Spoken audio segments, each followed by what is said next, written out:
Hello friends, আসছিল সরস্বতী পুজোর পরের দিন। তো আমাদের ক্লাবের পুজো হচ্ছে, গৌরাঙ্গ মহাপ্রভু এসছেন। ওই মহাপ্রভুর কাছে আমরা এখন অঞ্জলি দিতে যাব। আমি আর আমার মেয়ে দেখো দুজন রেডি হয়ে গেছি, হাতে একটু মাখা ভোগ নিয়েছি প্রভুর জন্য।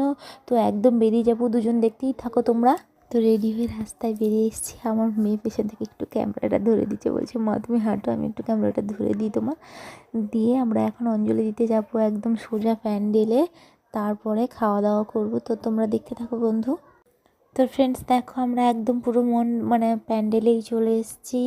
তো এবার অঞ্জলি দেবো। প্রথমেই তোমাদেরকে দেখিয়ে দিচ্ছি আমাদের পুরো প্যান্ডেলের মহাপ্রভু যে এসছে, পুরো চারধারটা ঘুরিয়ে দেখিয়ে দিচ্ছি, দেখতে থাকো। খুব দারুণ লাগছে, অপূর্ব।